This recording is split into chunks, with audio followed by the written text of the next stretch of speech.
Bem-vindos à aula de hoje, eu sou o professor Rubens e você está numa aula de física.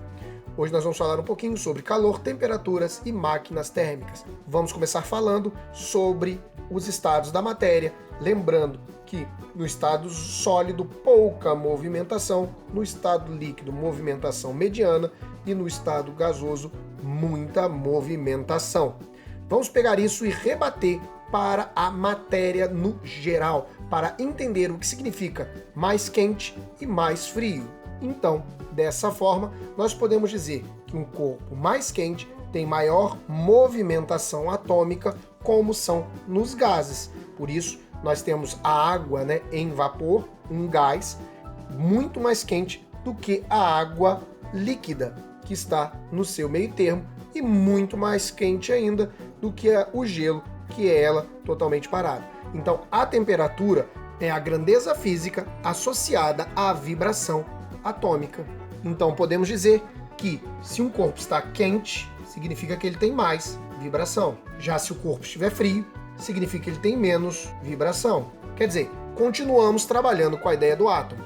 Quando o átomo vibra mais, quando tem mais vibração entre os átomos, entre as moléculas estão ali agitadas, nós temos maior temperatura. Se elas estiverem se mexendo devagar, menor temperatura. É como nós vemos no gelo e no vapor. O gelo, muito pouca vibração, praticamente parado, e o vapor, muita vibração, bastante agitado. Lembrando, nós estamos falando aqui da água. Nem sempre o vapor, o que estiver em forma de gás, será quente, mas será mais quente que sua versão na forma sólida. Mas isso não significa que você tem quente e frio exclusivamente como uma ideia de temperatura. Então está quente, então é calor, E quando aqui está frio, você sente frio. Não. Na física, o quente não está associado a calor e o frio não está associado a calor. Na física, o calor não tem nada a ver com isso. Na verdade, na física, é a passagem da temperatura que é chamada de calor. Quer dizer, quando você tem um objeto quente que está transmitindo, que está cedendo esta vibração. Então, quando você tem um objeto quente que está cedendo a vibração para um objeto frio, nós temos um calor, ou seja, o aumento de vibração partindo do quente para o frio é chamado de calor. Ou melhor, podemos dizer que o quente perde essa movimentação para o frio. Aquela ideia, por exemplo, de que quando está muito frio, que você abre a janela ou abre a porta de casa, alguém grita para você, fecha a porta para o frio não entrar. Isso não acontece. Não é o frio quem vai entrar, é a temperatura quem vai sair, é a vibração do ar quente de dentro de casa que vai tentar esquentar, que vai tentar aumentar a vibração do ar frio fora de casa. Então, na verdade, a temperatura é o quente que sai, é a vibração que sai. Então, não é correto afirmar que calor é essa sensação térmica que você sente de quente para o frio, porque, na verdade, o calor não tem nada a ver com isso. O calor é a troca de temperatura, ou seja, a troca de vibração. Quando um objeto que está vibrando muito, que está agitado em suas moléculas, cede essa agitação para um objeto que está mais frio. Objeto ou corpo. Não depende muito do como você quer pensar. Por isso a gente pode afirmar que calor é diferente de temperatura. Ou seja, calor está associada à troca da temperatura, enquanto a temperatura está relacionada à quantidade de vibração. Vibração de quem? Das moléculas. Quando as moléculas vibram mais ou quando as moléculas vibram menos. Lembrando, sempre no sentido do quente para o frio. É sempre o quente que fornece vibração para o frio. Ou seja, é sempre o quente que cede calor para o frio.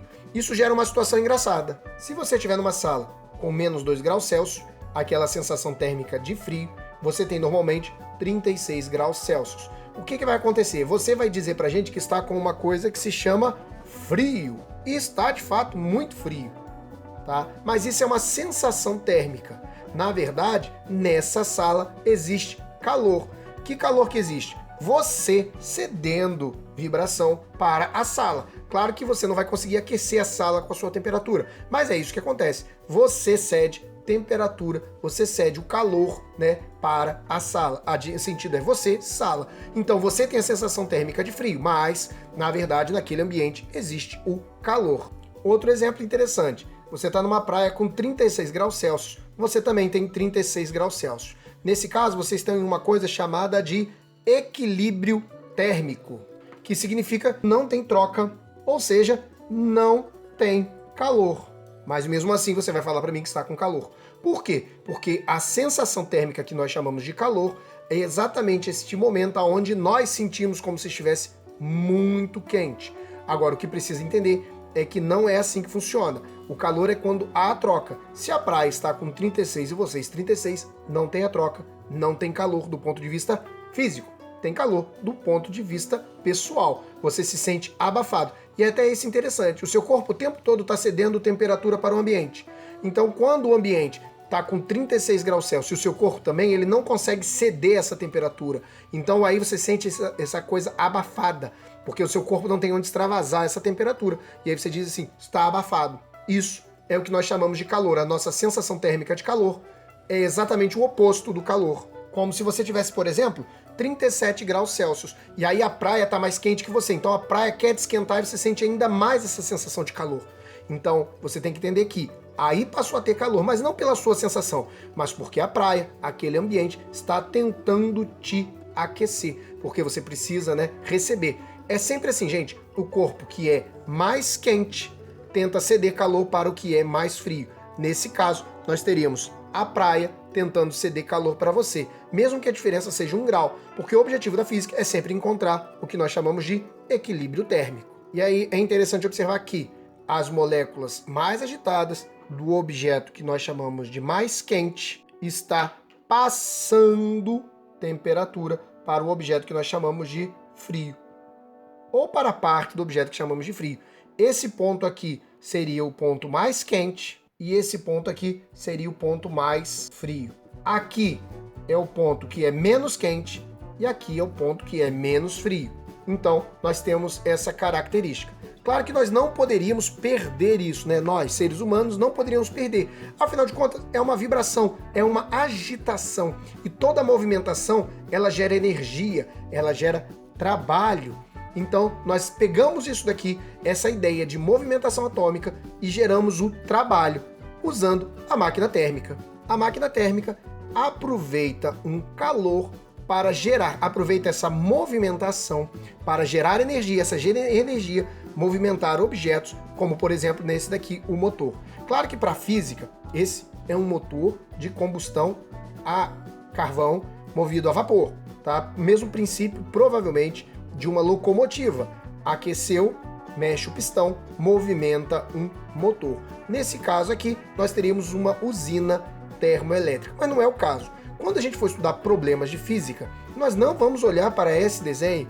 Por quê? Porque esse desenho é muito completo, muito complexo, ele é muito detalhado. Então, para o nosso estudo, a gente vai usar sempre a simbologia, a bolinha, o redondinho, para uma máquina térmica. Mas para funcionar a máquina térmica, elas têm que estar tendo alguma fonte de calor, né? Algo que gera essa energia que está mais quente do que ela. Então nós vamos chamar isso daqui de fonte quente, que pode ser qualquer coisa, inclusive a nossa vapor aqui, nosso carvão aqui. Então a fonte quente alimenta a máquina térmica para que a máquina térmica realize algum tipo de trabalho. Nesse caso, a movimentação do pistão, que vai gerar eletricidade. E finalmente, nós não conseguimos o tempo todo absorver. A temperatura ela não é 100% absorvida, ou seja, o calor não é totalmente aproveitado. Então o que acontece? Nós precisamos de um local para desperdiçar esta energia, que nós chamamos de fonte fria. E aí é muito importante você saber que a fonte fria na física ela é sempre representada por Q2, a fonte quente na física ela é sempre representada por Q1 e o trabalho ele é representado pelo pau. E depois nós veremos como isso daqui funciona. O importante agora é você ter em mente que a fonte quente gera energia, essa energia realiza um trabalho, parte dessa energia é desperdiçada na fonte fria. Caso contrário, a máquina teria 100% de potência e não existe máquina com 100% de potência. Não consegue aproveitar 100% da energia. Dessa forma, é muito importante nós lembrarmos que calor é diferente de temperatura. Objeto quente para o objeto frio sempre, nós temos a seção de calor sempre do quente para o frio.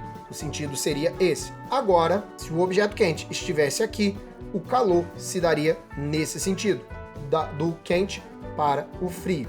E é óbvio, nós não podemos esquecer que nós aprendemos a usar esse conceito de vibração para as máquinas térmicas, que são produzidas de diversas formas, mas que na física nós sempre trabalharemos dessa maneira. Espero que não tenha dúvida, bora trabalhar!